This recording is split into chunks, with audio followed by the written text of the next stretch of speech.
seller and the buyer, right? And we have the goods and the price. Guys, late and talking, and didn't answer my question about whether the people you like care. All right. So in a sale of goods transaction, it happens basically at the same general time, right? The goods and the payment is happening at the same time.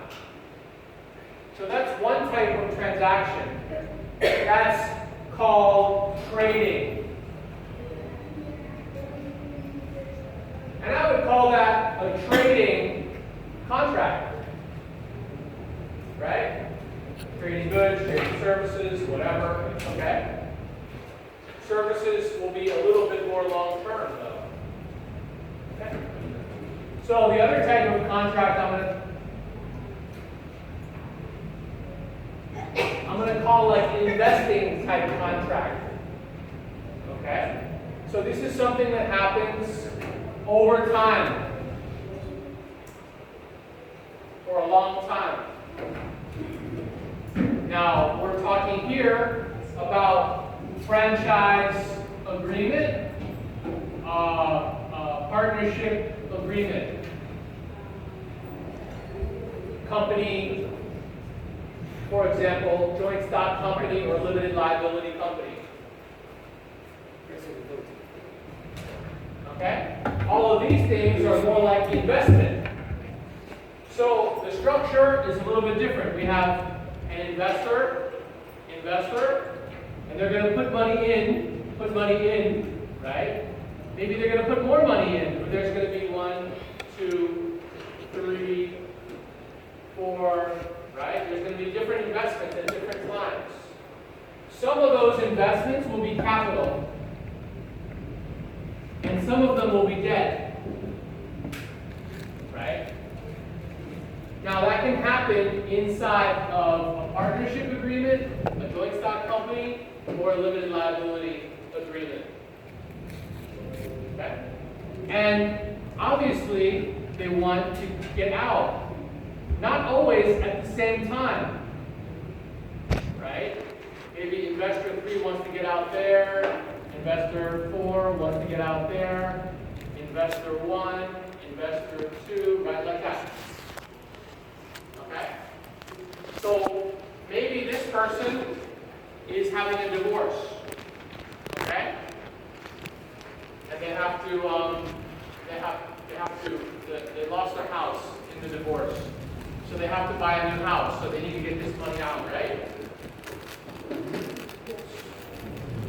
Well, what's the problem with that? The partners or the company doesn't stop at that moment, right? And maybe there's nobody to buy them out, right? There's no buyout. Maybe there's nobody over here who's going to put money in. So they should have an agreement where the company itself will pay the money, right? If you retire early and you want to sell your shares, you can sell them back to the company. The company must pay fair market value for your share. All right? That's something that's a critical thing that you should find inside of the partnership agreement, corporate bylaws, operating agreement, franchise agreement. Okay? Does that make sense to you? Makes some sense. Okay, what doesn't make sense?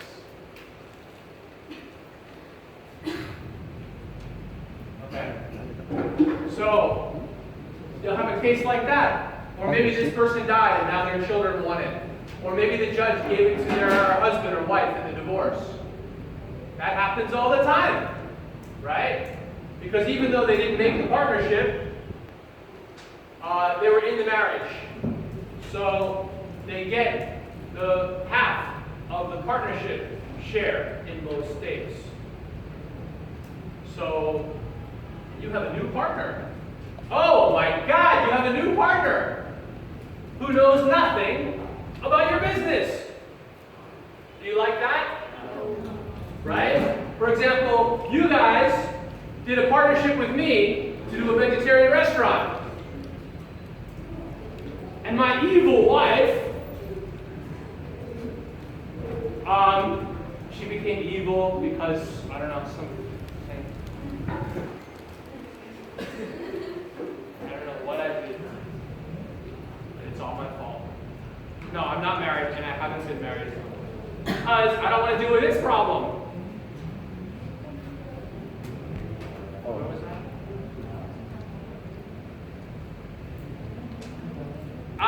Yeah. So, we are partners, right?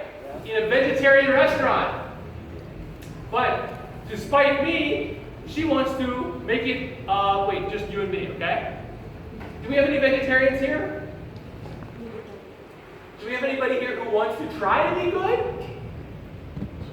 A good person? No. From the point of view of the animals? Yeah. No, we're just like cute cats, huh? All right. What about cute pigs? Cute fish?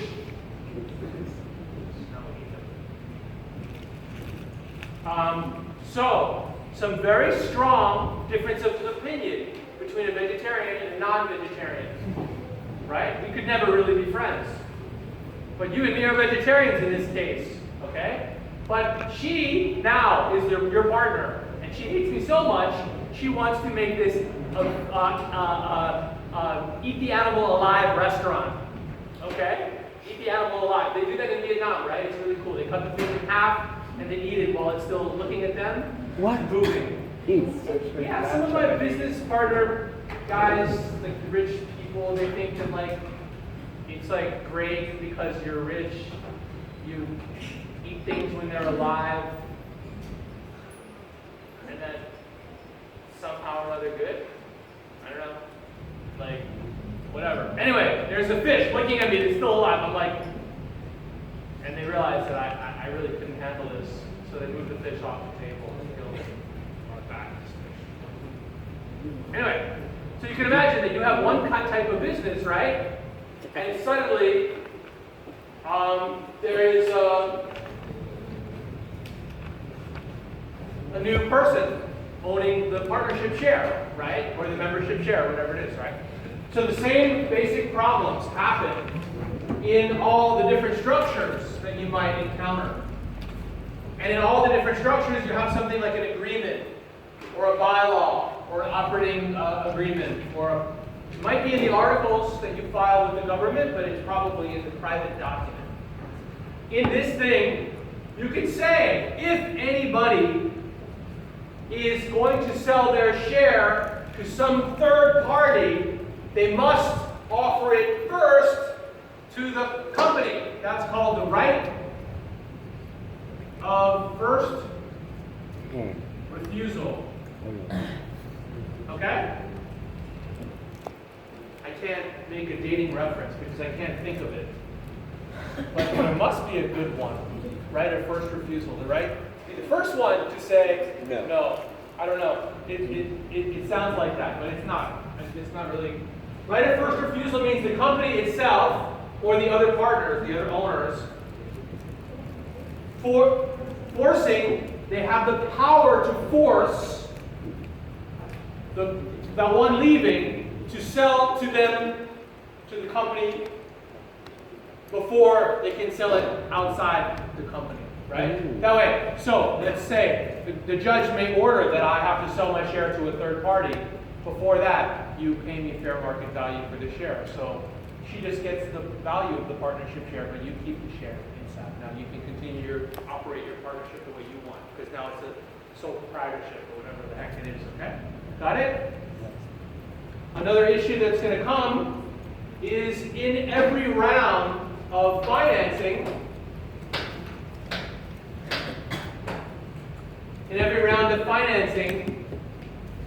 there is the offering of a piece. Imagine that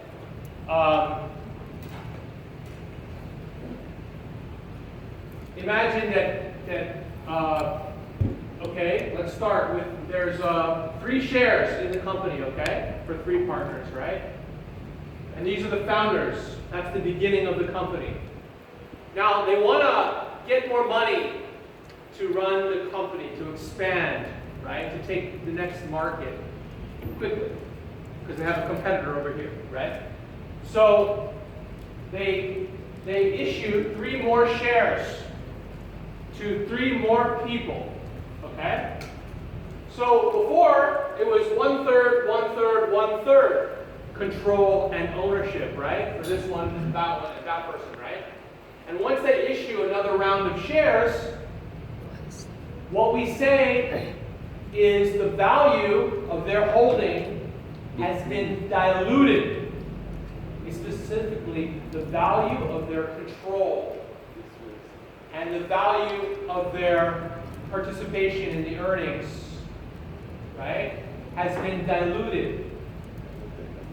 If they had 3 in the first round, and then they put 3 in the first financing round after that round, right, the second round, okay? How much has the dilution been?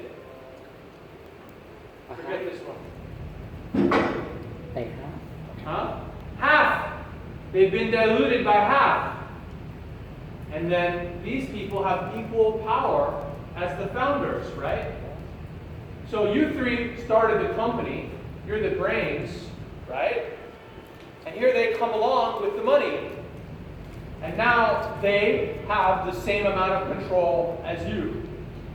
And then you do one more round of financing, right? 3 more shares get issued, right, to 3 more people. And now they together have more power than you, and like Steve Jobs, you get kicked out into the cold, okay? Or in this case, the hot. And wet. Second. Okay? Does everybody get that? Yes. So that's called dilution. Everybody? 1, 2, 3, dilution. Go. Again. Delusional. I love this organization. Okay, so that's that word dilution. Okay.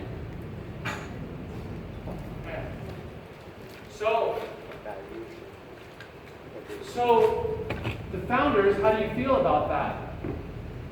You like that? No. No. Okay. So that's why this is the one time, if you're going to do a company with other people, you need your own good lawyer. I don't mean good like vegetarian, okay? I mean good in the sense of they really understand how to protect you in these documents. That's called a founder's agreement.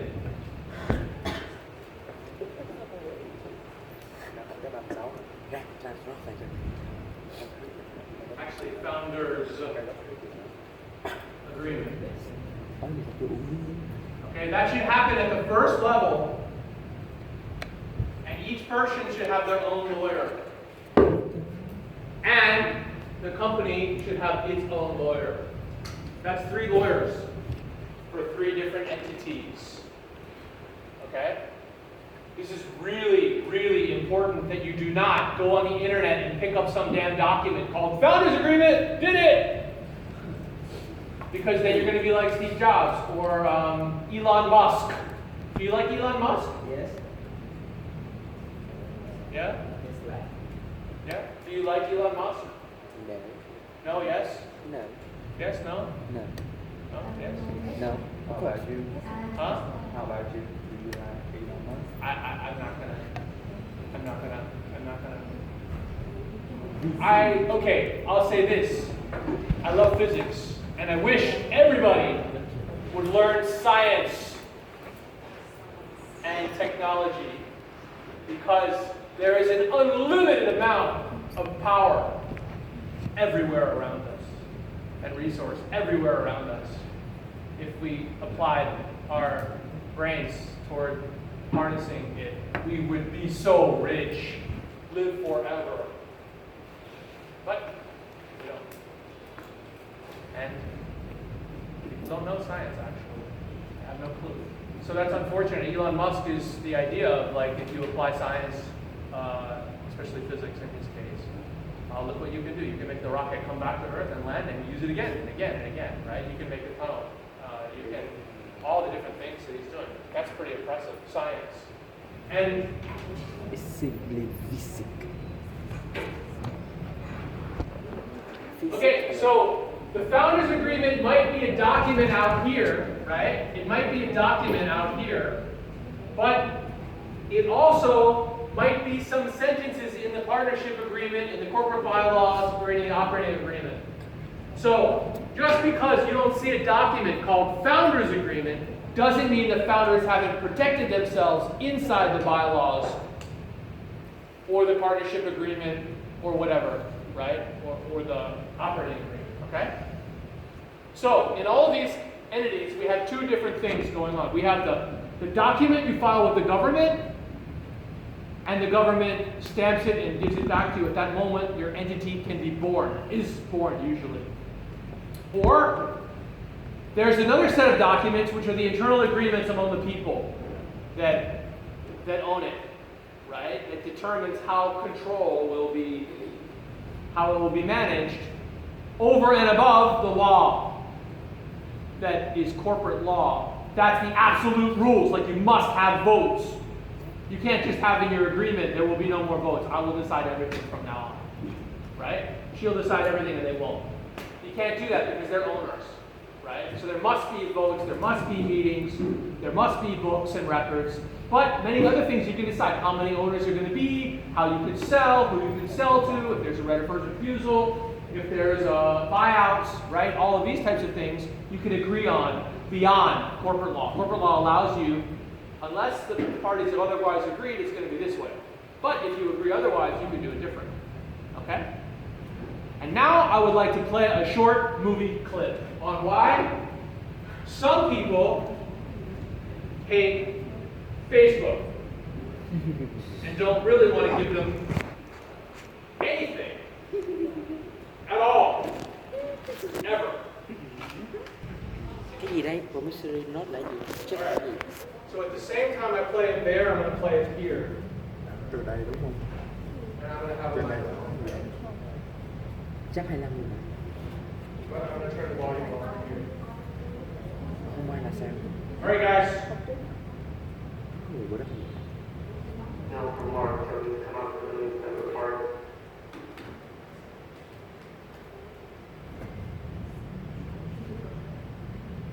Oh, you turn off the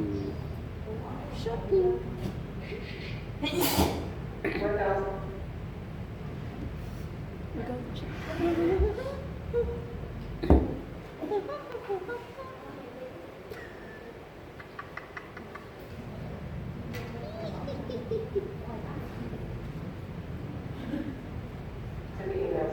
They said that we had to have a business meeting.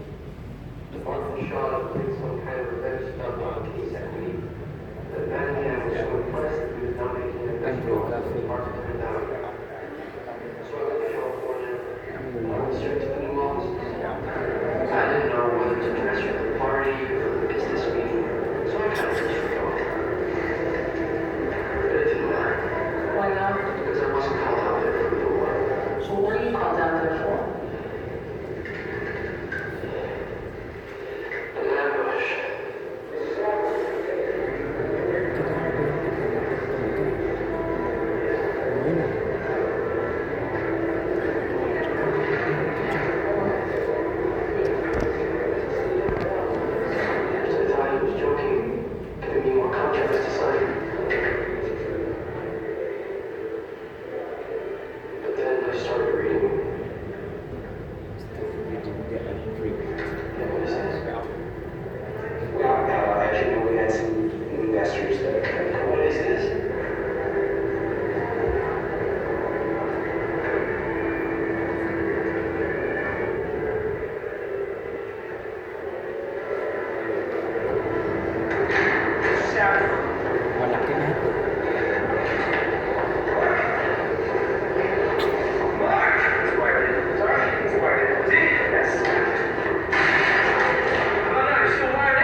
shower. We're gonna let you parade around in ridiculous suits pretending you were running the celebrating my bras and the cleaners! Along with my hoodie and my fucking flip-flops, you pretentious douchebag! Security secret. I'm not signing those papers. Get the signature. Tell me this isn't Dr. Kennedy's in the Phoenix. I knew you didn't complete that story about the chicken. I didn't pop the story about the chicken. It's talking about the accused of animal cruelty. Seriously, what the hell's the truth? And I'll bet what you paid the most is that they identified me as a co-founder of Facebook, which I am. They're a lawyer out the asshole, because I'm not coming back for 30%. I'm coming back for everything.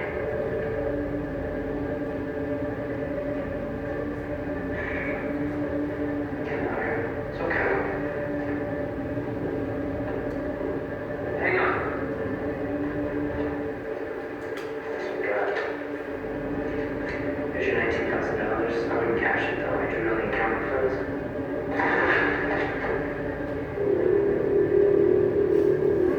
I like sitting next to you, Sean. You. Makes me look so tough.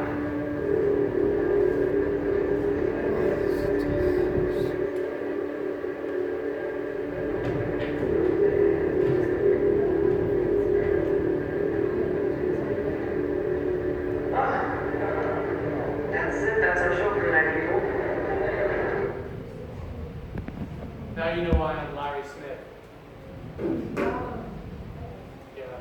So anyway, it's a lot worse than that. I mean, the guy, that's just the beginning of it. It's a lot worse than that now. So, but you guys all use it. Love it. So, I was kicking and screaming before I did it. I've deleted it maybe 3 times already. Even I had 5,000 friends, I deleted it. And I had 5,000 friends again, I deleted it.